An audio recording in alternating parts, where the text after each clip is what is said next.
Hola muchachos, ¿cómo están? Hoy día vamos a ver la retroalimentación de la guía número 2 que está en Tecnoaulas. Esta guía comprendía para todos los niveles, ya que los que la pudieron ver tenía una intención más práctica, un 80% de la guía era práctica, ¿cierto? Y tenía algunas preguntitas teóricas. Por lo cual la parte práctica es la que se diferencia entre niveles, y lo que vamos a responder hoy día son las preguntas de orden más teórico, ¿cierto? De orden más texto, y eso es lo que vamos a hacer. Hoy día me acompaña el profesor Felipe Gallegos, que nos va a estar aportando con algunas intervenciones, ¿cierto? Y con todo su gran conocimiento. Profe Felipe. Muchas gracias por la presentación, Nico. Sí, voy a estar apoyando si es que se nos pasa algún tip o alguna especie de comentario por ahí. Hago la compañía para que el profe Nicolás haga su exposición de la retroalimentación. Mucho ánimo, chiquillos, y espero les sirva. Muchas gracias. Comenzamos entonces. Entre las primeras preguntas, claro, se les pedía que especificaran ustedes 4 estiramientos que fueran pertinentes al calentamiento que ya está propuesto. Como ya saben, ¿cierto? Se les proponía este calentamiento donde se genera una movilidad articular, taloneo al glúteo, desplazamientos laterales, salto en un pie, flexo-extensión en la pared. Y por último, claro, se viene el estiramiento, que es una parte que corresponde a cualquier calentamiento. Por lo que, como les vamos a dar acá las respuestas de algunos ejemplos de estiramientos, obviamente pertinentes a la musculatura trabajada.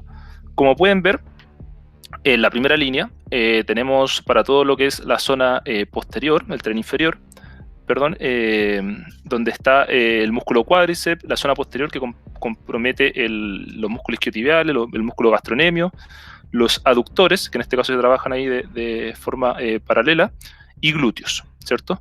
Abajito en la segunda línea tienen la misma musculatura, solamente en distinto orden, pero los mismos músculos que están arribita, ¿ya? Por ejemplo, acá tienen la zona posterior, lo mismo, comprometiendo isquiotibial y gastrocnemio, pero en este caso, como se ve en la imagen, el sujeto tendría que llegar con sus manos a la punta de los pies y flexionar un poquito el pie para generar más estiramiento en el gastrocnemio. Una variante para la zona glútea, ¿cierto? Que algunos puede que con este ejercicio, el primero, no les estire tanto, y con este un poquito más. El aductor, nuevamente, está justo arriba, pero acá obviamente por un lado nomás. Mantener la espalda recta, ¿cierto? Cargarse hacia un lado y está estirando en este caso el aductor izquierdo. Y habría que generar de nuevo el ejercicio hacia el otro lado. Y cuádriceps, la posición clásica conocida como posición valla, ¿cierto? Estirando cuádriceps, y ahí dependiendo de cada uno de su nivel, si puede hacerlo sentado, si puede acostarse, mucho mejor, dependiendo del nivel de flexibilidad que tenga.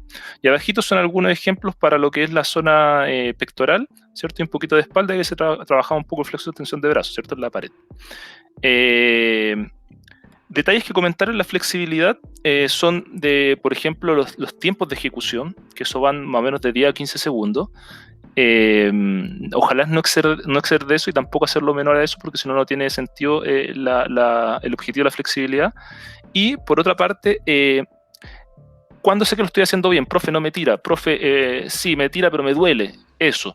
Tiene que generar un tirón, por decirlo de alguna forma bien coloquial, generar un pequeño dolor, pero no un dolor que tenga que soportarse durante esos 10 o 15 segundos. Si es un dolor que estoy así casi llorando, es decir, no. Baja el nivel, como te digo, como por ejemplo acá en la posición valla, hazlo sentado, inclínate un poquito, dependiendo de tu nivel. Un dolor que tiene que soportar, un dolor después del tirón, obviamente, para preparar el músculo y no dejarlo más malherido. Como consideración igual, por ejemplo, en la primera línea, el ejercicio número 2, que sale un 3 ahí, disculpen chicos, pero el ejercicio número 2, que es la zona posterior, para poder alcanzar mayor rango articular en este tipo de ejercicio, lo que tenemos que hacer es relajar de a poco el tema de la respiración. Cuando nosotros respiramos y mantenemos el aire en el momento de elongar, los músculos se tensan. Entonces es muy importante que cuando tengamos el ejercicio de flexibilidad o el ejercicio de ganar capacidad articular o movimiento articular, seamos bastante conscientes de esto. Entonces, como se debe elongar de entre 15 a 20 segundos, 10 a 20 segundos, etcétera, vamos contando de 5 segundos y una vez sueltos los 5 segundos, bajamos un poco más mientras soltamos el aire progresivamente de manera siempre relajada. Si no nos ponemos tensos, no nos va a doler tanto. Ese es un factor a considerar cuando practicamos la flexibilidad, chicos. Gracias. Pregunta número 2, ya una vez realizada la rutina propuesta, ¿cierto? Si bien recuerdan, tenía distintos niveles de dificultad, eran 4 ejercicios por dificultad, un nivel fácil, un nivel medio, un nivel difícil, ¿cierto? Y ustedes tenían que elegir 2 de cada una. Bueno, con esos ejercicios que ustedes eligieron, tenían que identificar los grupos musculares que trabajaban en esos ejercicios, pero más allá de identificarlos y clasificarlos en si eran agonista, antagonista o sinergista, cuál de ellos era en cada ejercicio.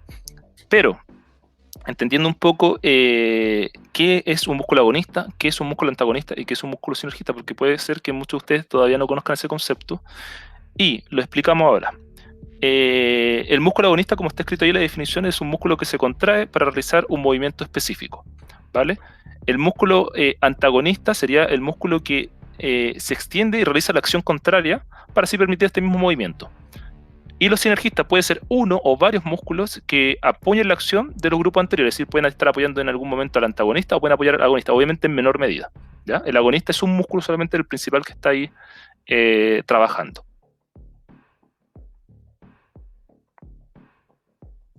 Bueno, como ejemplo de lo anterior, tengo el primer ejemplo que es el más simple, que es el trabajo, por ejemplo, de acá del bíceps, en esta con mancuernita, con un pesito en las manos, el trabajo del bíceps, donde obviamente el bíceps sería el músculo agonista, que es el principal que está trabajando, pero todo el rato está trabajando como antagonista el músculo tríceps, ¿ya? Como acá lo pueden ver también en la tercera imagen, donde se especifica mejor, ¿cierto? Ya con una imagen un poco más de la musculatura interna. ¿Por qué les pongo esta imagen de acá, de la mujer que está con apoyo en una silla? Porque es importante en cualquier ejercicio, si uno está dedicando, por ejemplo, trabajo al bíceps, para desarrollar tu bíceps, ¿cierto? La musculatura del bíceps, hacer la contraparte en algún momento, trabajar directamente el tríceps como agonista, que en este caso sería lo que está mostrando la imagen, la segunda imagen. A eso que le llama el profesor Nicolás de retribuir el músculo o sea, el músculo antagonista por ejemplo en bíceps, ¿cierto? El antagonista sería el tríceps. Y después, ¿por qué hay que cambiar el ejercicio? Por una especie el término que se ocupa es compensación, ¿ya? Y es con el fin de que la musculatura no crezca solamente de un lado y quede mi cuerpo como corrido hacia un lado, como que pierda el equilibrio o la estética en general, depende del objetivo, ¿ya? Cabe destacar que esta función del agonista, el antagonista, etcétera, solamente se respeta cuando es un ejercicio que conlleva movimiento, ¿ya? Por ejemplo, la zancada, como bien sale ahí, el ejercicio de bíceps, el ejercicio de tríceps, es un ejercicio dinámico porque nos estamos moviendo. Por ejemplo, la plancha, el ejercicio de plancha es un ejercicio isométrico, entonces no hay contracción ni extensión. Por tanto, la musculatura agonista-antagonista no se ve, solamente tiene musculatura estabilizadora trabajando. Entonces ahí ese concepto no se ocupa. En el caso de la zancada, por ejemplo, hay momentos motrices. Por ejemplo, en el momento en que bajo hay una musculatura funcionando como agonista y en el momento en que subo hay otra musculatura funcionando como agonista. Es lo que se le llama el trabajo en negativa también, que se usa en las barras. Cuando una persona no puede, por ejemplo, subir una barra, lo que hacen normalmente es que dicen cuélgate con la barra acá y vais soltando de a poco, ¿cierto? Entonces ahí tú estás acostumbrando tu musculatura agonista y antagonista a ese tipo de estímulo. Entonces, cuando una persona baja a la estocada, por ejemplo, principalmente está trabajando el músculo isquiotibial para poder aguantar la caída del trabajo. Y nosotros cuando subimos desde la zancada, estamos trabajando el músculo cuádriceps y nuestra musculatura sinergista sería el psoas ilíaco, ya que él es el que apoya en esa extensión de cadera. Gracias. Ahí, claro, les dimos el ejemplo con la estocada, ya que es un ejercicio que se propone en la rutina, y explicamos la anterior, pero era un ejemplo un poquito más simple. Avanzando en las preguntitas, claro, en la pregunta número 3 se le proponía que nombraran nuevamente estiramientos, pero ahora de acuerdo a los ejercicios que ustedes hayan podido elegir. Lo vamos a hacer un poquito rápido porque acá ustedes pueden ver que se repiten muchos de los estiramientos, ya que son correctos a los grupos que se les proponía, grupos musculares que se les proponía trabajar. Todo lo que es el tren inferior, que ya lo explicamos, ¿cierto? Cuádriceps, glúteo, la zona posterior, incluyendo isquiotibial y gastrocnemio, y los aductores. Pero también habían ejercicios que apuntaban al músculo abdominal oblicuo, que es en la plancha lateral, al músculo abdominal con una plancha también frontal que se les proponía, ¿cierto? Con apoyo antebrazo. Pectoral, porque se les proponía también flexiones de brazo con apoyo de rodillas y sin apoyo de ellas, pero con las manos más allá del hombro, donde trabaja principalmente el músculo pectoral, y los deltoides, ¿cierto? Hay un ejercicio de mantención que tienen que ir tocándose los hombros y mantener todo el rato, donde trabaja mucho ahí el músculo deltoide, ¿ya? Esta es como la respuesta que deberían haber dado ustedes en la guía, de forma con imágenes, o ya estaba con el nombre también, pero que identificaran según el ejercicio que ustedes habían elegido. Entonces es muy importante, perdón, es muy importante señalar, chiquillos, que la musculatura que vamos a elongar es proporcional al ejercicio que habíamos realizado. O sea, si yo, por ejemplo, hago una rutina de pierna, no me sirve de nada hacer una elongación de brazos, pues va a ser como inconsecuente. Recuerden que gran parte de la elongación final después de un entrenamiento tiene que ver con la regeneración de tejido y la dispersación del ácido láctico, que si no lo hemos visto lo vamos a ver un poco más adelante, en el cual nosotros ayudamos a redistribuir este ácido, que es lo que hace que nos duele al otro día al entrenar. Pues para eso muchas veces se ocupa la elongación. Por tanto, si yo entreno piernas, tengo que usar elongaciones que tengan que ver con la musculatura específica que utilicé. Si yo hago sentadillas, tengo que hacer una elongación de glúteo y de cuádriceps, ¿cierto? Si yo, por ejemplo, hago flexiones de brazos, voy a hacer elongaciones de tríceps y de bíceps. O también de muñeca puede ser, ¿por qué no? O de los músculos flexores de los dedos. En fin, la gracia es planificar la elongación en función de lo que habíamos entrenado anteriormente. Bueno, y la pregunta número 4 hacía referencia a los alimentos que eran importantes consumir posterior al ejercicio. Pero esto también había que relacionarlo con el macronutriente que correspondía, ¿ya? Una de las cosas importantes, chiquillos, es que las proteínas y los carbohidratos principalmente nosotros solemos ponerlas de preferencia por la siguiente razón. El carbohidrato nos sirve como energía o base de energía muy rápida antes de un ejercicio. Entonces el carbohidrato sirve. Normalmente la gente, los expertos, los especialistas, nosotros somos especialistas no solo en nutrición, pero los especialistas recomiendan comer, por ejemplo, un plato de fideo 3 horas antes de empezar una maratón. Porque la energía del carbohidrato es una energía muy rápida, ¿ya? ¿Y por qué la proteína? Porque la proteína es lo que se consume normalmente después del entrenamiento, cumple una función de regeneración muscular. Podemos encontrar esta regeneración, o sea, esta proteína en alimentos animales como vegetales. Y las grasas normalmente nos ayudan principalmente a como la asimilación de estos alimentos en nuestro organismo. Esas son como las funciones que cumplen. Entonces entiendo que en esta lista nosotros quisimos dictar algunas de los carbohidratos, de las proteínas más comunes y de las grasas más comunes que ustedes pueden utilizar dentro de su alimentación cotidiana. Claro, de todas maneras, y eso es importante, es decir, acercarlo un poco a la realidad. Esta es una imagen súper muy referencial y ahí tienen que acercarlo usted a la realidad de los alimentos que tengan a mano, que ustedes puedan consumir día a día, e ir buscando si eso que tiene mayor porcentaje, tiene mayor porcentaje de proteína, de carbo o de grasa, ¿ya? Es importante igual que vayan haciendo ese ejercicio con su rutina diaria. Apoyando un poco lo de la pregunta anterior, está esta imagen que también es referencial, este es un tema un poquito más avanzado, que escapa un poco esta guía, pero se los queríamos poner para dejárselo ahí como pendiente. Esto es como un spoiler, ¿cierto?, de lo que se puede venir más adelante. Porque acá la pregunta nace diciendo qué macronutriente es más importante. Y todo va a depender del objetivo que tengamos. En este caso acá da dos, que es generar definición o volumen.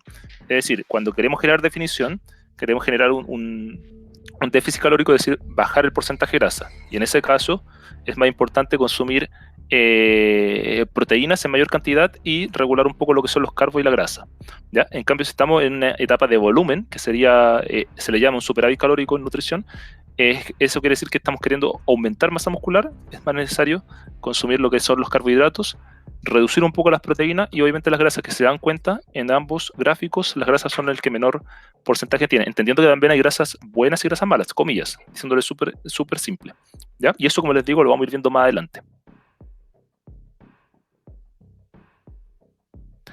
Bueno, y para finalizar esta retroalimentación, les pongo esta diapo porque en algún momento, es decir, les pedía al principio, no estaba como pregunta, sino que se les solicitaba que al principio de su rutina, antes de comenzar el calentamiento, se tomaran el pulso carótido, en este caso, que sea en el cuello, como se explica ahí en la imagen, y al final de la rutina, es decir, una vez finalizado todo el ejercicio, se tomaran también nuevamente el pulso.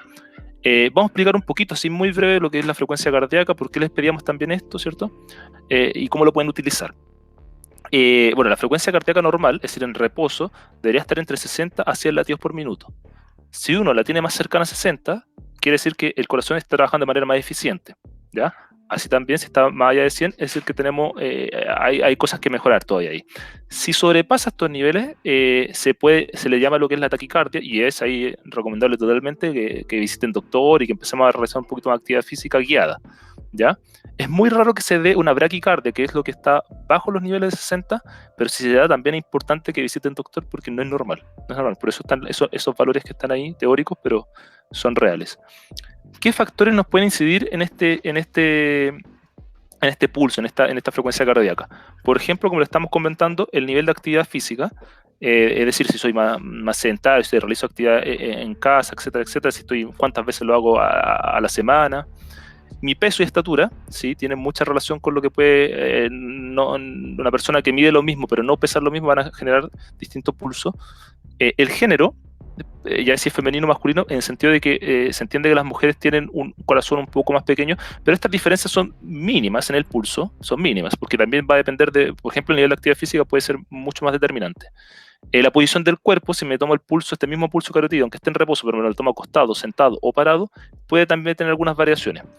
Bueno, la temperatura de altura, el clima que tengamos, ¿cierto? Si estamos a nivel del mar o estamos mucho más alto, también va a generar ciertas diferencias. Y factores psicológicos, importante esto, hoy en día que estamos en confinamiento, ¿cierto? Estamos con una rutina un poco cambiada, puede generar también alguna diferencia en mi pulso a un momento que, por ejemplo, en enero yo pueda estar con más movimiento, con más actividad y con más dinamismo en mi rutina, puede generar alguna diferencia también en el pulso, ¿ya? Una forma teórica y simple de sacar la frecuencia cardíaca máxima de cada uno es, por ejemplo, en hombres, es tener ese valor que sale ahí, 220, menos la edad de cada uno, ¿ya? En este caso, por ejemplo, si son de séptimo, van a tener un porcentaje más o menos parecido, porque todos tienen la parecida edad, ¿cierto? Entre 13, 12 años, y les va a dar ese valor, que es la frecuencia cardíaca máxima.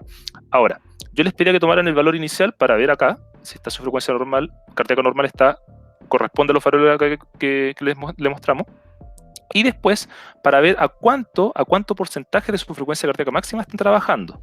¿Se entiende? Eso ya es una regla simple de 4 que se saca, perdón, de 3, ¿cierto? Que se saca, y pueden ver si están trabajando, por ejemplo, al 70, al 80%, y de ahí determinar cómo está mi nivel de actividad física y también, ¿por qué no?, programar entrenamientos. En este caso, nosotros que estamos trabajando por un tema de salud, se puede programar entrenamiento a través de la frecuencia cardíaca máxima.